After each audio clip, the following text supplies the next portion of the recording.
everybody, for coming to the Aaron Torres Podcast YouTube page. If you could do me a quick favor, see that little subscribe button at the bottom of your screen? Go ahead, click that subscribe button.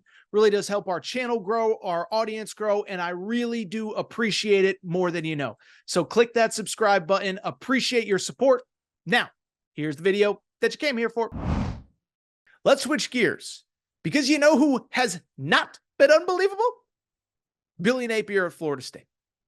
Did you see what happened on Friday as Billy Napier and the Florida Gators, we find out, are currently under NCAA investigation for their recruitment of former 5-star, 4-star quarterback Jaden Rashada?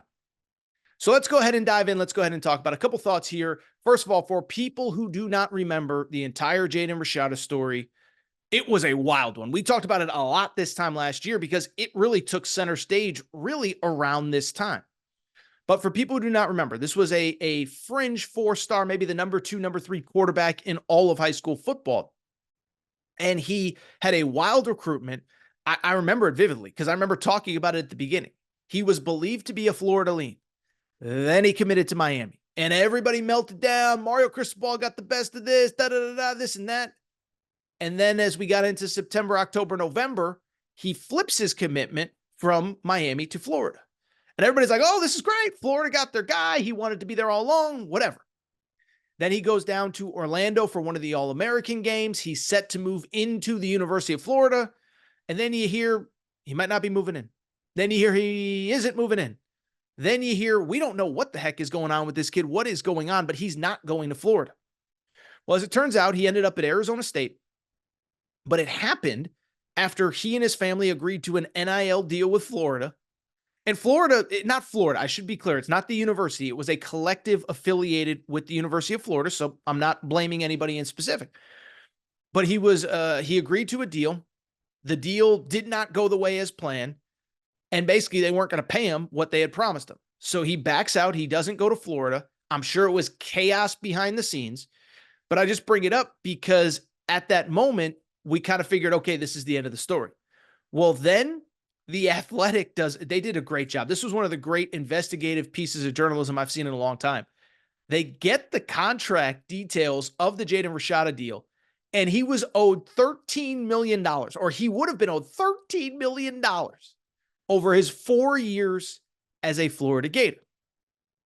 Well, never got the money. That story comes out, and on Friday, we find out that the NCAA is investigating Florida. And basically, they have egregiously violated whatever you want to call the NCAA's rules on NIL. Now, look, we could talk about it. It's absolute nonsense. We know that every collective is paying kids to play. It's pay for play everywhere, okay? But clearly, the NCAA is trying to eliminate pay for play, which is never going to happen. But this is the most obvious case. We have the reporting, whatever. And so I think there are one of two ways to look at this if you're a Florida fan. Well, first of all, there's 3 ways. The first way is, why are they coming after us? Everybody's doing that. I get that. I'm not going to argue with you, Florida.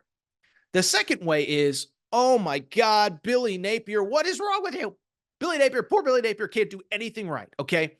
In some ways, I feel bad for this guy. In some ways, he's just completely incompetent. But I bring it up because the guy can't do anything right. Back-to-back disastrous seasons. 6-7 in year 1, 5-7 in year 2. Now, I have largely, at first, I was like everybody else. I blamed Dan Mullen, not enough talent in the building, blah, blah, blah, this and that. But at the same time, this season really kind of changed my tune. Because a couple things. One, he has had 4 transfer portal cycles to get more talent in that program. They shouldn't be as bad as they are. But more importantly, they keep losing games that they should not be losing in manners they should not be losing them. They lost to Arkansas this year in a game that was Arkansas's only SEC win the entire season. Oh, by the way, Arkansas then went on to get destroyed by Auburn the following week and destroyed by Missouri to end the regular season. Sam Pittman, we didn't think was going to survive at the time. It was Arkansas's only SEC win, their first ever win at the Swamp. There was the game against Kentucky. Ray Davis, I believe it was 280 yards rushing. Is that right? Is that math right? That's a lot of rushing yards. That's getting punked by Kentucky. 606 yards of total offense for Jaden Daniels. Jaden Daniels basically won the Heisman against Florida's defense. And so it's been one debacle after the other, after the other, after the other with Billy Napier. And Florida fans, I think, ended the season at their wits' end. And then it somehow got worse in December when their recruiting class, which was ranked as high as number 3 in the country, could not stop getting they just took one decommitment after the other. I don't even remember all the names at this point, but Xavier Philosame, the safety commit, flipped to Texas. Wardell Mack, cornerback, flipped to Texas. I think it was Nasir Johnson. Is that the name? Flipped to Georgia. Jamonte Waller flipped to Auburn. They had like 6 or 7 high-profile kids flip right before signing day or on signing day. They lost a couple more. Now, they did keep their two most high-profile guys, DJ Lagway, a quarterback, LJ McCray, a defensive lineman. But it's just been one thing after another with this guy. And so now you add on an NCAA investigation to this, not ideal, okay? But at the same time, let me also do this. If you're a Florida fan that's frustrated, let me go ahead and give you a glasses half full hypothetical. I don't think this is the worst thing that could happen to your program, and let me explain why. It is because if Billy Napier has another bad year, I think he's entering this year on the hot seat. The school won't say it, this won't say it, but I can tell you, I talked to somebody who's close to him over the course of the weekend. Like, everybody knows what's at stake in 2024. And of course, Florida has the toughest schedule in college football. Florida, UCF, and Miami out of conference, plus a loaded conference slate. So I'll bring it up because I don't think it's going to get much better.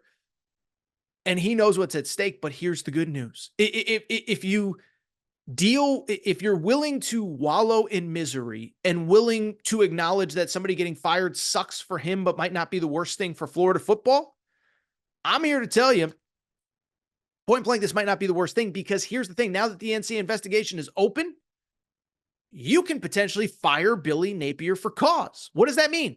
What it means is pretty straightforward. What it means is that if he breaks NCAA rules, if NCAA rules are broken under his watch, whether he knew about them or not, you can fire him and get him out of that contract. Now, I know what people will say. No, you can't. He's going to fight it. This and that. But we've seen it time and time and time again. When you do something dumb, when you get in trouble with the NCAA, Kevin Ollie at my alma mater, UConn. There's been others. Oh, by the way, Mel Tucker, not quite the same, but he had a personal misgiving in his personal life, or whatever you want to call it. Michigan State fired him, like, we're not paying you. You can take us to court and we'll maybe settle, but we're not going to give you all your money. And so if you're Billy Napier, if you're a Florida fan that does not believe in Billy Napier, this might be your proverbial get out of jail free card. Because now, guess what? Now you can fire him and you can say, you want your money, you can take us to court, but we ain't paying you a dime because you violated your contract with this situation by being investigated by the NCAA. So it's something to watch. It's something to consider. It's something to keep an eye on. But I don't think this is the worst thing for Florida fans, because I think this ultimately leads to Billy Napier being fired for cause. I think he might have a new head coach next year.